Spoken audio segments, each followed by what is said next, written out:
Yo guys, check kamusta mga idol. So ayan, mag-update tayo ngayon. Grabe mga balita natin ngayon mga lodi. Medyo kailangan liberated ka. Crypto tayo ba't biglang naging ganon mga idol, no? Kailangan liberated tayo. Taragis naman yan, no? So meron tayo isang kasing trending news, no, na pag-uusapan mga idol. Pero grabe news natin sa crypto ngayon. Meron tayong aabangan mga idol na pag-uusap ng mga leader. Kasama si Trump at yung Ripple, grabe naman, kasama sila. Magkasama sila magmi-meeting mga idol. So titignan natin yung update na yan mamaya-maya. Huwag kayong aalis. Kano maalis eh, no? Huwag kayong aalis mga idol. So ayan ha. So mga Lodi, alam nyo na, bago ang lahat, palike muna ng ating video, alam nyo na yan. Siyempre sa gusto ng ganitong content, everyday update, no? Hindi kayo nagpapahuli sa balita. Alam nyo na yan, mag-subscribe na kayo sa ating channel mga idol, no? Grabe. Uy, ngayon ko na nasama sa video to si Johan Liberta. Kilala nyo ba to mga lod? Sa Monster. Maganda yung palabas din, psychology yan, grabe yan mga lods. Pero ito inaabangan ko mga idol, no? Puposition lang ako Ayan, maglulong lang tayo ng konti. Ayan, check lang natin. So, ang stop loss natin, dapat pala kanina pa. Ayan, nagdaldal pa kasi ako. So, dito stop loss natin mga idol. Hindi, dito lang. Ayan, 5. Okay? So, 5 USD. Ayan. So, ayan ang stop loss natin mga idol. Check natin kung papalag o hindi papalag. Okay, pag tumama yan, di mas maganda kasi pag tinama kasi medyo mababa na yung mapoposition na natin if ever, no? Kasi kanina pa tayo nagtitrade. Panalo tayo kanina kaya nga umabot ng 162 yung pondo natin kasi may nanalo. Kanina 190 na yan kaya lang talo tayo. Pero nasa ano lang yun, di ba? 69 na nakaraan. So ngayon, medyo panalo pa tayo. Titignan natin. Babawi tayo. Ngayon pa ako naglulong. Bumababa Taragis yan no? So, titignan natin to. Bababa pa kaya to? Nag-early position ako Minsan nakakatulong yung daldal ko Minsan hindi rin nakakatulong. So ayan, pag tumunog na lang, marinig nyo naman, ching, gaganin yan pag tinamaan yung stop loss natin. Nakita nyo, matatalo tayo ng pagkaganon, ng $5. Okay. So punta muna tayo dito sa ating mga balita. Ito na mga idol, yung trending news natin, mga lods. Hindi ko na ipi-play ay ibobosesa na kasi sa GMA ito Marami nag-comment din sa akin ito kung ano opinion ko dito. Pero bala ko na talagang ibalita ito. Kasi halos yung si Idol, sino ba yung nag-comment? May nag-comment dito Si Idol Kaya lang mamaya na. May nag-comment. Sabi niya ano daw ang opinion ko dito. Pero marami na rin nag-PM sa akin. So, titignan natin mga idol, no? Kung ano yung gagawin. Ano natin dito. Actually, napanood ko lang to kaninang umaga. Pero hindi ko naman masyadong... actually, si boss nga yung nagsabi sa akin ito na kilala mo ba yan si ganyan? Sabi ko hindi ko masyado. Si Rian Ramos kilala ko, sabi ko, pero yung iba hindi ko alam. Yung Michelle D, parang narinig ko na. Yung beauty queen niya hindi ko kilala to. Ayan, sabi dito mga idol, no? Inireklamo sa NBI ng driver at personal assistant ni Rian Ramos. So, hindi lang siya driver, personal assistant pa siya ni Rian. Di ba? Ayun yung sabi dito no? Ang actress. Pati na ang actress beauty queen na si Michelle D. So, actress beauty queen pala to si Madam. At isa pang beauty queen, puro beauty queen pala to.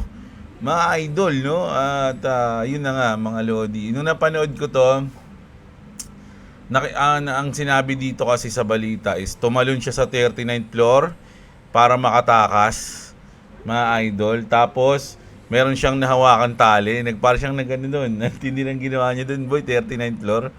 Kasi, ano daw narinig, 3 araw daw siyang dinitain o parang hindi pinaalis doon sa, kumbaga parang kidnapping na yun, parang ganun di ba? So, Tinorture daw siya mga idol. Medyo yung torture, matindi yung words na torture, no?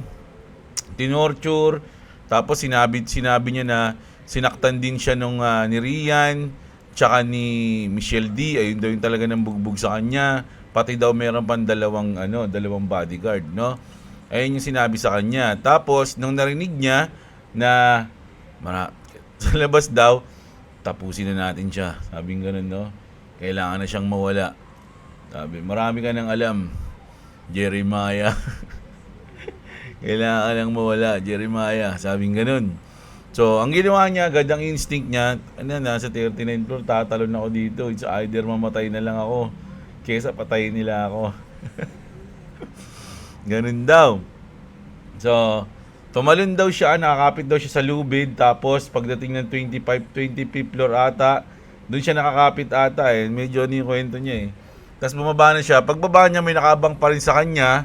Tapos, kinuha siya ulit. Binalik siya ron kung saan siya tumakas. 'Di ba? Tapos bandang huli, dinala siya sa police station. At doon siya nireklamo ng qualified theft ata o something. Tapos, paglipas ng ilang araw ata, isang araw, 2 araw, pinalaya siya kasi wala namang napatunayang nagnakaw siya. So ngayon, pumunta siya sa NBI, nireklamo niya. Ayun, sinabi niya nga yung kwento na yun.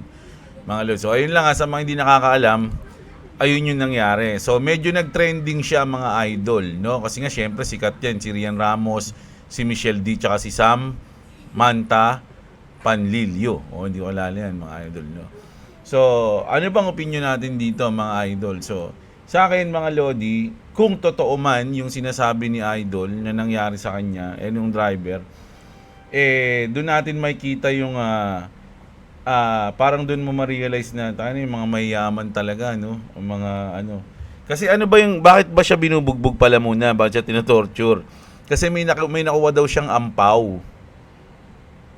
'Di ba may nakuha siyang ampaw? Ano yung laman ng ampaw daw? Mga sensitibong litrato. Ayun daw yun, sensitibong litrato. Ano yung sensitibong litrato, mga idol? Ayun yung nakakapag dun eh. Dahil dun, kaya siya binugbog. Ibig sabihin mga lodi, yung sensitibong litrato na yun, ikakasira ng nila yun kung sino man yung nandun sa litrato. Kaya talagang binugbog siya, tinorture siya para makuha yung ebidensya na yun. Kaya lang walang nakuha sa kanya. So hindi natin alam kung nakuha niya talaga yun o may iba siyang balak doon. Diba? Parang ang dami tuloy na curious. Tangina na yung nasa litrato na yun. Ba't nyo kailangan bugbugin si Totoy? Kasi alias Totoy yung pangalan niya dito eh. Alias Totoy. Doon dami ko pa naman kilalang Totoy. Ayan. Naalala ko yung mga kilala ko Totoy. Pag nabanggit ko yung Totoy eh. So ayun daw, sa ampaw daw. So may mga comment naman, nalungkot si Manong. Akala niya pera yung driver, akala niya pera yung nandun sa ampaw. Niya picture pala. Pero kung ikaw, halimbawa ikaw yung driver, no? Pag kunyari, sabihin natin mga istapa ka talaga, kumbaga magiging kawatang ka talaga, kinuha mo yung ampaw. Kasi akala mo pera yung laman. Pagkatingin mo, mga skandal nila, mga sensitibong litrato. Kapag yung litrato na yon, may isip mo agad, pwede ko to pang pang blackmail 'di ba? Pang blackmail, manghingi ako ng pera, tutubusin para ganito, kapalit niya itong litrato na to. Kasi walang pera eh. Sa tingin nyo, kung pera yung nakuha dun sa ampaw, tapos kinuha ni Kuya yung ampaw, sa tingin nyo torturein siya? Mukhang hindi eh. Di ba? Ibig sabihin talaga yun nandun sa picture, kakaiba yun mga lodi. Ibig sabihin mo, ang mga na yun, pang hardcore na yung mga nandun siguro. Ayan yun, di ba? So, ang nangyari mga idol, syempre maraming, sabi nga nila, may two sides of story. Sabi nga ito, hindi ko alam kung sino yung Aldrin Ramos, hindi ko alam kung kapatid to ni Rian Ramos. IG story from Rian's, makeup artist pala, makeup artist. Sabi dito, there are always two sides to every story. I know Rian for quite some time now, and she's a genuine person. Her driver has been with her for age, 15 or 20 years maybe. Imagine mga Lodi, 15 to 20 years na tong driver ni Rian. Sabi dito I'm sure she love him and I am a witness to that. We are just here for you. Kumbaga, parang ang sinasabi nito na imposible, ay nakakalungkot na yung driver biglang naging ganun kay Rian na 15 to 20 years na pala silang magkatrabaho o nagtatrabaho tong si Totoy dun. Diba? Siyempre kapag ganun, puta, parang family mo na yun pag ganun yung trabaho, 15 to 20 years ka ng driver, araw-araw mo kasama.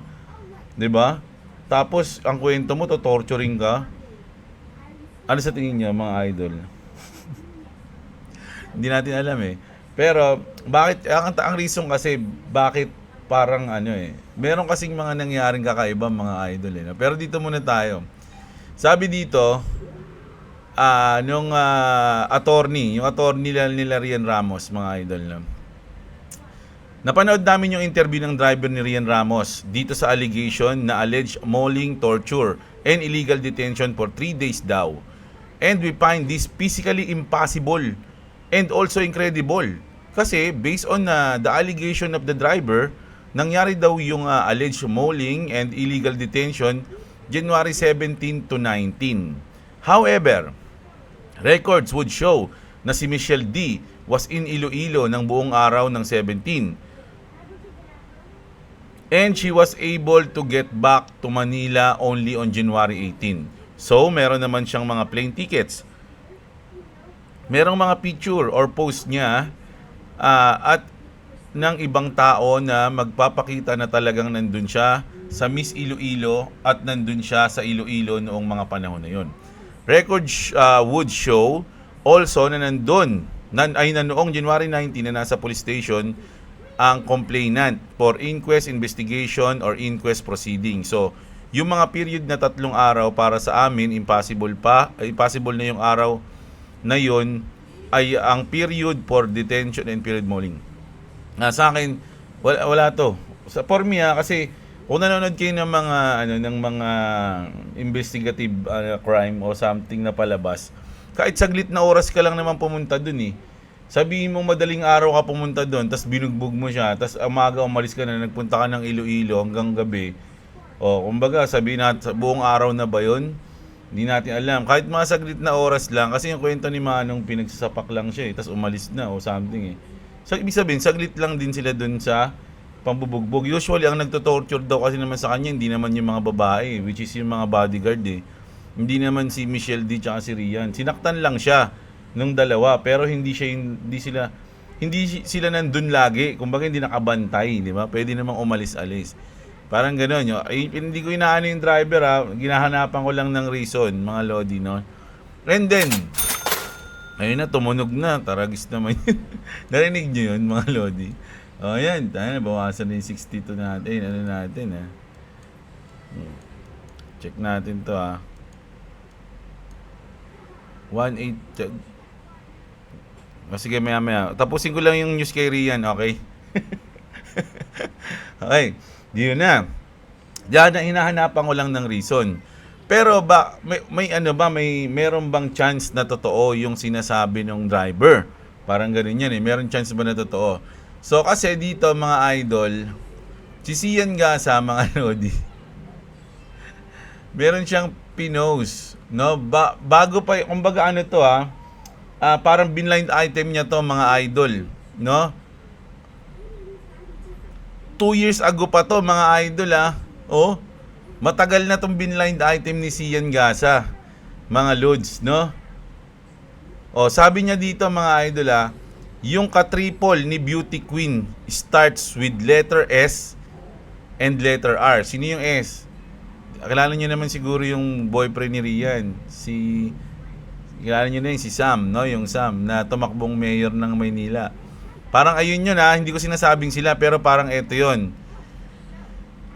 Yung ka-triple ni Beauty Queen, no? Starts with S and R. Bali, nakapatong si R kay S, habang nakaupo si Beauty Queen sa mukha ni S. Ay, mga bata dyan, huwag nyo mo may mga bata. Tapos, magka-holding hands naman si R and si Beauty Queen. para bang kumakanta ng ama namin. Tayo ganito ni Sian Gaso. One time sa isang party, high na high si S. Yung lalaki to. Nakwento niya sa mga kasama niya yung triple adventure with jowa na si Rian Ramos and pageant winner. Kaya nakarating sa akin, sabi niya. Sabi niya pa nga rito, kapag yung beauty queen kumakain ng keps ng isang artista, does it makes her bisexual or tomboy? Sabi niya. Or pwede naman kumakain kahit straight. Ayan, 2 years ago yan, mga Lodi, no? So, inano na yan. Parang binline spot na ni Sian noon pa. 'Di ba? Tapos, nung pumutok tong issue na to, mga idol, eto naman yung post ni Sian 1 hour ago. 1 hour ago lang to Kaya sabi noon, ibig sabihin dito pa yun, yung mga panahon na to, di ba? Noon, katrisam ka lang ni Sam at Rian. Ngayon, nambubugbog ka na ng driver. Grabe ka, Michelle D. Di ba? Siya yan mga idol Hindi tayo yan Ay, kaya siguro, gigil na gigil sila makuha yung ampaw na may picture. 'Di ba? Kasi nga baka nga yun yung laman. Ayun yung laman ng picture. So, may chance ba na totoo yung sinasabi ng driver? Mga idol? For me, meron. Parang ang ano ko lang nito, baka mamaya ang hindi totoo dito, yung binugbog siya or something. No, parang gusto niya lang sigurong perahan. Yun siguro, nakuha niya yung ampaw, yung lamang picture, tapos binlockmail niya. Ano lang to inimbento ko lang to Tapos binlockmail niya. Tapos nung binlockmail niya, hindi pumayag, kumbaga hindi nagbayad. Bigla niyang ginawa ng story, nagpunta siya sa NBI. So ikaw nga naman, 'di ba, pagka ganun, ewan ko. Actually hindi ko alam, mga idol, no? Pero para sa akin, may chance na totoo yung picture. Kasi may mga may mga pahiwatig na dati pa 'di ba? Si Manong, ang misteryo na lang dito kung totoo yung sinabi ni Manong o hindi. No? Pero kung totoo, ang tindi nun, mga idol, no? Kailangan natin makita yung compound na yun. Kailangan natin makita yun. Ano yun? Ganun lang. Hindi na tayo. Ayan. Kailangan natin makita. Kayo, ano ba kayo? Sang-ayon ba kayo na na makita yon, mga idol? Ayun yung unang news natin. Napunta tayo sa showbiz, chika minute mga idol sorry sa mga nag-aano ng crypto. Ito na, crypto na tayo, mga idol. Pasensya na kayo. Nagkaroon lang tayo ng konting commercial sa mga trending news. Kasi trending news di ba? Kaya alam, medyo antindi nung sinabi ni dito, no? Ni Sian, no? Grabe yung niya, pagkakwento niya. Pagkalathala niya ng kwento. Antindi, mga idol, no? So, grabe. Mag-news na tayo. Ayan, nang kulit kasi. Iwanan na natin yung showbiz, mga Lodi. Punta na tayo sa global news natin. So, eto na. Sa tingin nyo, is it inevitable na talagang magbabanatan yung Iran tsaka US, mga idol? US forces complete major military build-up near Iran. American forces are reportedly finishing deployments around Iran, signaling that military action is now firmly on the table as tensions escalate. Alam nyo, kanina piniim ko yung aking founder, yung brad ko. Sabi ko, tol, malapit ka ba sa Tel Aviv? Kasi nagbanta yung Iran. Sabi niya, pag nagkaroon ng war o inumpisahan niyo yung war, sabi ng Iran, bobombay namin yung Tel Aviv. Atakin namin yung Tel Aviv. Parang ang kulit nun. Kasi 'di ba parang sabi ko nga, yung US yung babanat sa inyo tapos ang titirahin niyo Israel. 'Di ba? So tignan na lang natin. Pero sana bago ang lahat, mga idol. Andito na yung Abraham yung USS Abraham Lincoln Mga lods, ito yung mga laman niyan, mga lodi, no? So andito na sila. So once na magkaalaman na to, mga lods, Oh, dito na yan mga lodi. Nako, grabe. Dito lang pala yung India, no? Taka, matatanaw nila yan. So, Oman. Nako, mauna pa yung Ayman yung Oman. Nako, yung mga tropa ko. Taka niya, muli na kayo, boy. Meron ako mga na tropa dito sa Oman, eh. Pauwi na yung mga sutoy na yun, eh. Siyempre, pag ganito, ay bawal yung flight. 'Di ba? Pag may ganito, naku, mukhang kakaaberya pa yung mga tropa natin, mga idol, ha. So once na matuloy daw 'yan, ako sa tingin ko matutuloy 'to. It's inevitable na 'to kasi nandiyan na 'yan, nakapesto na 'yan. Yan ang gagawin niyan diyan. 'Di ba? Kung hindi man matuloy 'yan, papalamigin lang tapos aalis na sila. Merong aksyon na mangyayari dito mga lodi sa tingin ko. At sana kasi nga sabi ko nga dun sa tingin ko nga hindi naman mismong Iran yung kalaban ng dito ng US.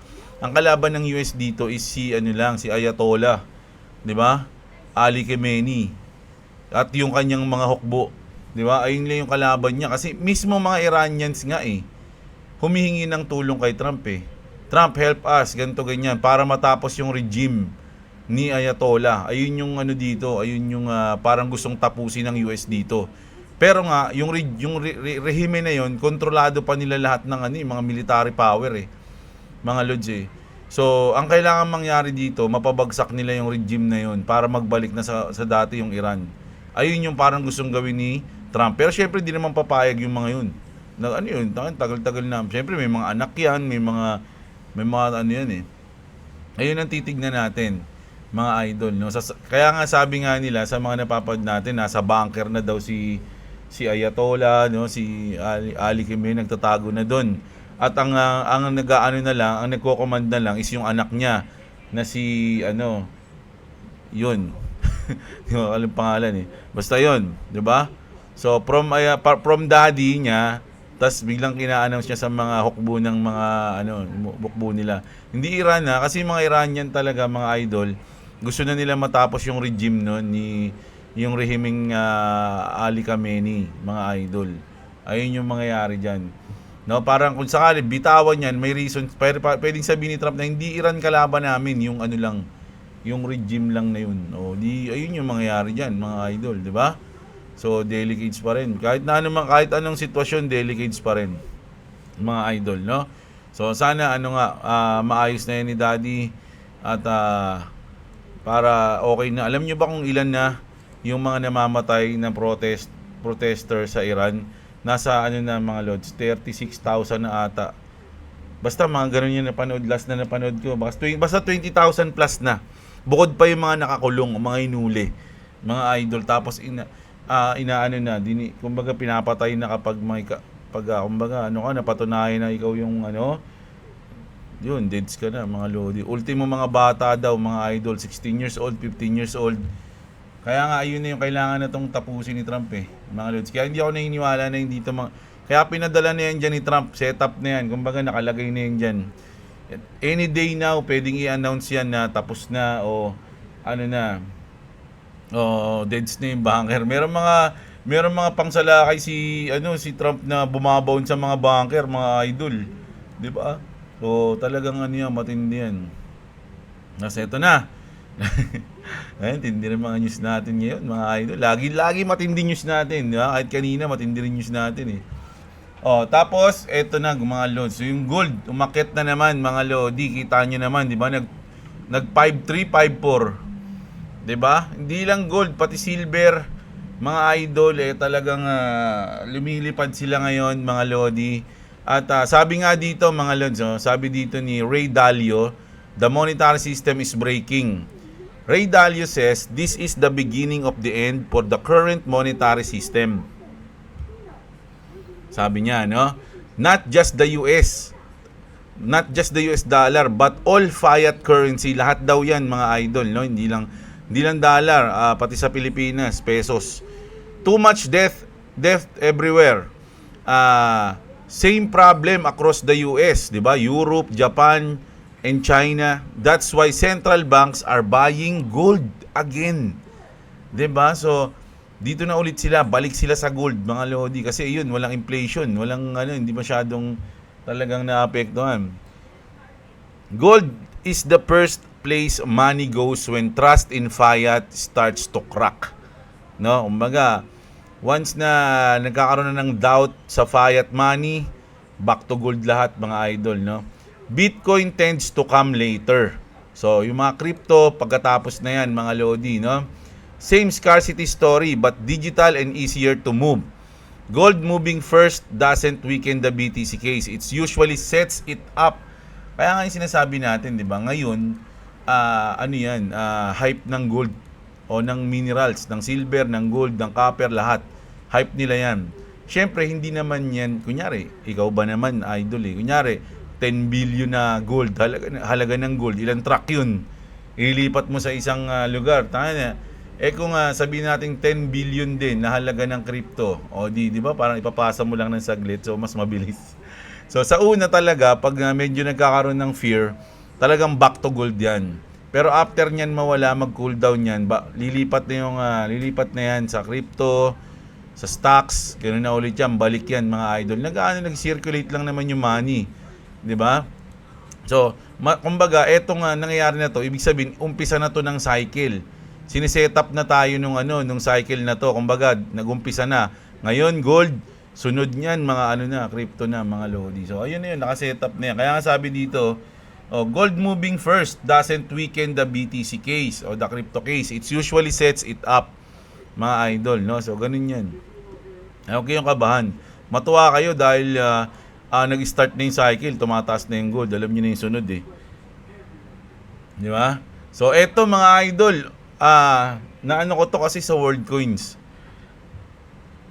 Sabi dito, OpenAI is building a biometric social network using technology like WorldCoins eyeball scanning to verify users are real pala, are real people and combat bot problems. O kumbaga, isa pala 'yun sa mga sa mga purpose ng scanning ng WorldCoin, no? Kumbaga, alam na agad talaga na ito real to, hindi to bot.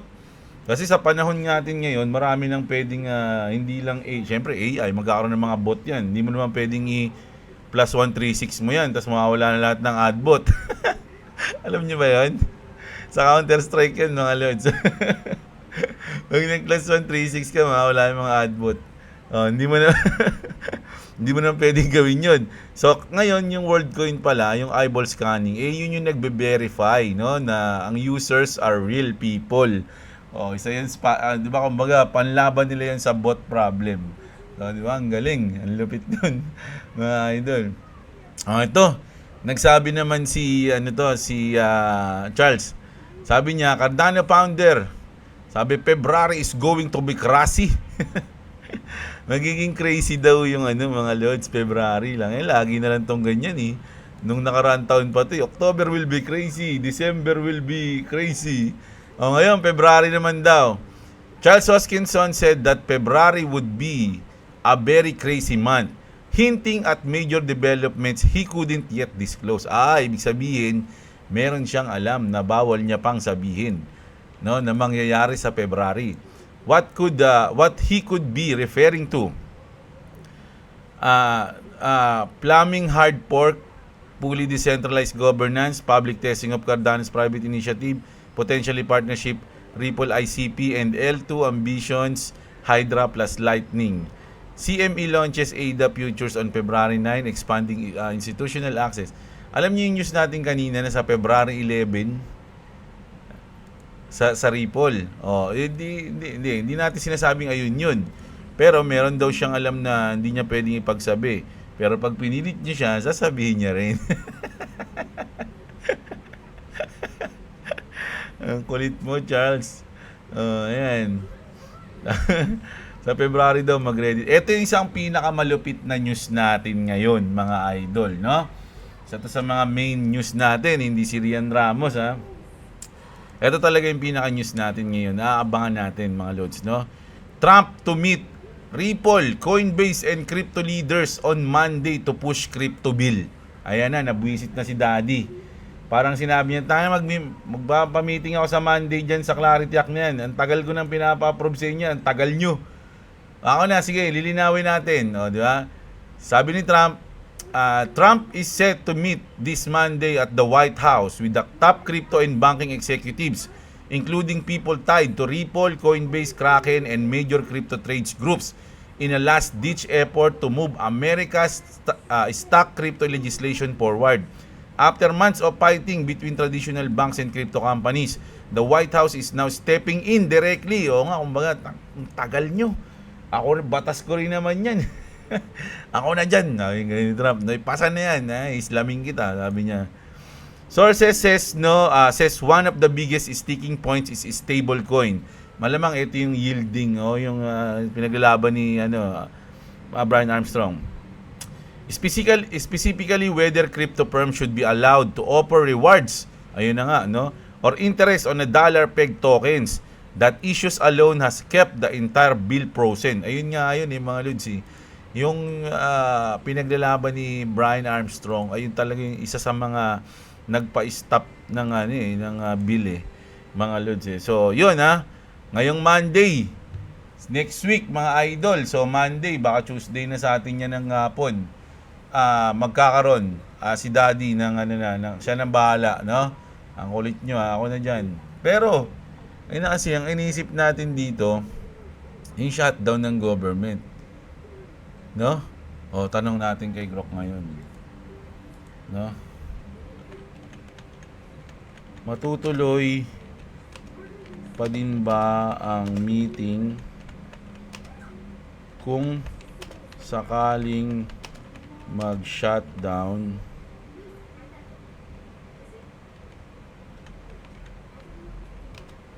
ang government?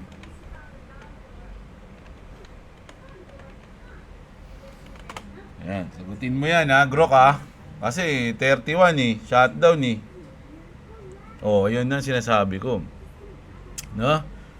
Hindi pa siguro kung matutuloy pa rin ang White House Crypto Summit meeting ngayon araw kung sakaling magkaroon ng government shutdown. Pero based sa current situation, mukhang malaki ang chance na matuloy pa rin ito.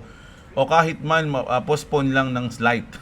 Slight pa siya dahil sa nature ng event. Narito ang breakdown.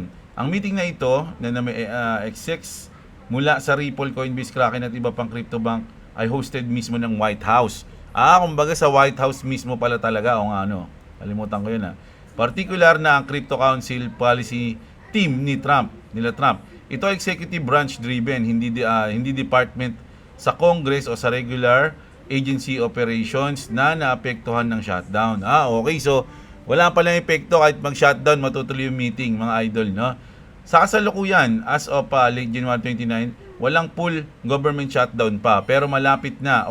Ang odds niya is 75 to 80% sa prediction ng market. At ang deadline para sa funding lapse ng January 30-31 para sa ilang agencies, lalo na sa DHS related, kung mag-shutdown ito ay partial lang at magsisimula ng Saturday, Sunday, hindi agad ngayong Thursday. Ayun pala mga lodi. Karamihan sa mga White House hosted meeting summits at policy discussion, lalo na kung priority ni Trump, ay nagpapatuloy pa rin kahit partial shutdown. Yun na.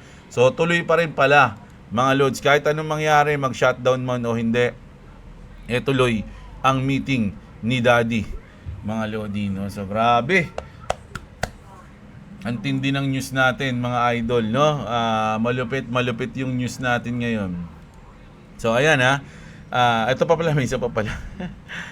Isa natin, mga lodi, dumami na, nadagdagan ng 42. Nagdagdagan ng 42 ang mga XRP Millionaire. XRP Millionaire wallets rise for the first time since September, adding 42 wallets with 1 million token plus. An encouraging long-term signal per sentiment. Diba? So dito, dahil nga bumagsak, siguro maraming bumili ng XRP na nasa 1 million plus yung XRP nila. So grabe yun, magkano yung 1 million na XRP, mga idol? Napakalaki nun, mga lodi. Magkano yun sa peso? Mga idol, check lang natin na-curious tuloy ako 1 million XRP, 1, 2, 3, 4, 5, 6. Grabe, magkano to sa peso? 110 million pesos. Mga idol, 110 million. Ayun lang yan. Grabe naman yun. Mga idol, kakaingit, sana all. Kasi kung mag 5x yung XRP, eh di meron kang 500 million pesos. Di ba? Ayan, sarap. Sarap, mamen. No, ayan. O, ayan yung news natin ngayon ha, mga Lodi. Punta na tayo sa mga comment nyo. Hindi pa, Choy. Magbabasa pa comment si Papa. Excited si Boy WhatsApp eh. Wait lang, Choy. Ikaw naman, oh. O, shoutout nga pala dun sa inan ako ha. Pinagbasahan ko nung ano ni Sian Gasa. Ayan o. Mr. Diablo, wala ka bang opinion dun sa driver ni Ria? O ayan na, nag-opinion na tayo. Si New Gamer, shoutout sa'yo, idol. Sela Bila, Pengway Coins. Puno na ang salop, dapat nang kalusin si Lolo Jerome. Lisa yung son, shoutout sa'yo. Kinikilig ako tuwing nababanggit mo yung moonshot. Ibang level din kilig pag nagsasalita si Jake Labra about XRP. Ayoko na magtrabaho. Hirap maging doktor. Sobrang unfair ng traffic sa Metro Manila. 3:30 AM ako gumigising. Kaya sana pagbutihan pa nila Brad Garlinghouse para iahon tayo sa kahirapan. Idol, doktor ka, idol. Naku naman, congratulations ha, si Eman Velasco. Anong doktor ka, idol? Pwede ba magtanong sa'yo ng mga bagay-bagay? No, para meron tayong tropang doktor, ha? Sarap din nun, no? May tropa tayong doktor. No, anong klaseng doktor ka, idol? Syempre maraming ano 'yan eh. Maraming sa ano ka ba? Ano bang tawag dun sa sa mga ano sa babae, nakalimutan ko. Sorry. Gynecology. Hindi, joke lang ha. Joke lang ha. Joke lang ha. Anong doktor ka ba, idol? Si Iskander, shoutout sa'yo ha. Oh, ayan. Si Romel Babiera, shoutout sa si Books. Sa ina tumatanda, maaga na tulog, buti na lang nasa Europe ako. Nasasabayan ko si Lods Robo sa live niya at marami akong natutunan sa inyo. Ayan, ganda ng sinabi ni Boss Robo kagabi, di ba? Yung kanyang proof of puta, nakalimutan ko na naman, oh. Basta may sinabi siyang ganun eh, nakalimutan ko na. I-review ko na lang. Yun, natutunan ko din yung kay Idol eh. So, si Boss Robo, napakalawak ng kaalaman niyan, mga Lods. Kaya lagi ko rin pinapanood yan. Joseph Berdin, shoutout sa'yo. Si Disley, si Bibo. Pump mo na XRP, yan. Ganda ng news, yan. Jasper, shoutout sa'yo. Si Mikey De La Cruz, talagang daming pumipigil sa delay. Madelay ang Clarity Act. Ayaw talaga ng pagbabago. Gusto para nila maging taong kuweba at monopoly na gusto ng bangko, more power, Boss Diablo. O yun na, si Daddy Trump na nakialam, mga idol, no? 2 USD na lang XRP. Goods na, boss. Ilang beses na nag $2 si XRP, idol. Nag $3 plus pa nga siya eh. Diba? Si Frankie, shoutout sa'yo. Siguro, boss, yung mga nangyayaring sunog, may kapabayaan doon. May kapabayaan doon. Baka yung gumawa nun, pamatay ng sunog, nagkamali. Baka mali yung pagkakabit nung sa tubig. Para lumabas siguro, imbis na palabas yung tubig, ano to, idol? Or baka naman yung tubig, yung may problema kasi natatakot yung tubig. Lapit mo, idol ha. Ano bang nainom mo? Lasing na. Mukhang nakainom si idol ha. Tulog ka muna, idol. Nag-comment ka sa akin kaninang umaga at wala pang tulog niyan. Pahinga ka na. Pilabis, ayan, shoutout sa'yo. Idol, no? Lagi yan si Idol. Pro Maxi, shoutout sa'yo. Si Mentor Jerry. Si Shernan Matabang. Si King Shangsheng, always yan si Idol. Long lasting. Sa Illuvium ako nagtitrade. No? Ayan, smooth lang galawan. Babalikan pa naman. Sana Illuvium, ano din yan. Sorry din yan. Si Jan. Wala na nga matino basta sa gobyerno. Kawatan na halos. Mula sa pinakamataas na puno hanggang sa baba. Kahit anong ahensya na pa dyan sa gobyerno. Puro kawatan na daw kayo. Ninay Taduran, shoutout sa'yo. Si Pengkalag, si MG Gaming, si Just Melgly. Ayun, cleared ng XRP. O yun, tama ka dyan, idol, madam. Si Just Melgly. Si Glavis. Kinuha ng mga bombero yung alak. Baka naman kumukuha lang ng material para sa investigasyon para malaman kung ano yung pinagmulan ng sunog o inalis nila yung mga alak at baka bigla kasi sila baka magsimula ulit ng sunog. dahil sa mga alcohol sa alak. Pwede rin yun, idol. Okay yung ganyang road rage na panay bangayan lang, walang sakit. Ang kulit, dumila pa isin. Lahat ganun lang, ganun lang yung road rage, puro dirty finger lang, tapos trash talk, tapos dila. Ang lala nung isa eh. Small piece of the moon daw, sana all. Merong piece of outer space. Pero tayo siguro ang meron mga nanigas na lumot sa ilalim ng lababo. Mga taba-taba. Mga sebo. Baka nitusan siya ni Sailor. Pang scalper 100x. Grabe yan, idol. 100x. Ayan, medyo ano na yan. Sugalord ka na yan, idol. Si Bitcoin Honey, shoutout sa'yo. Si Jaylee Videos. Baka naman takot lang sumiklab uli dahil sa alak. Pwede yun. Pwede nilang idahilan yun kay Captain. Hindi, Cap, ano kasi, baka pumutok eh. Alam niyo naman yung mga alak eh, di ba? Baka pumutok, kaya tinabi ko lang dito sa bulsa. Ayan, lalagay ko lang dyan, sabi niya. Skylab, shoutout sa'yo. Si Helos, ayan, ayos. Good evening na ngayon. Si Ratsilab, shoutout sa'yo. Juna Bendaño. Si Stephen Andre at ang nag-champion si Santos Jandil. Ayan, shoutout sa'yo, Idol Santos Jandil. Ang bilis mo. Nakita kita kanina kapag upload ko. Talagang may comment ka agad. Ang lipit mo. Idol, isa kang maagap na Jeff Lunatics. Ayan, no? So ayan, salamat sa lahat ng nanood Siyempre mga idol, yung like nyo hinihintay natin yan mga lods, no? So palike lang ng video, subscribe sa hindi pa. Alam na alam nyo yan mga idol, no? So ayan, kita-kits tayo bukas ulit ng umaga mga lodi. Sobrang saludo sa inyo, maraming salamat sa lahat ng nanood mga lods, no? Sa mga wala pang crypto exchange dyan, check nyo yung link dyan sa description, okay? So kita-kits, saludo sa lahat at What's up? Subscribe to Clovis Gaming and subscribe to Diablo. If you want to subscribe to me, it's in the description. Also, I upload a video yesterday. So, peace. okay. Bye-bye.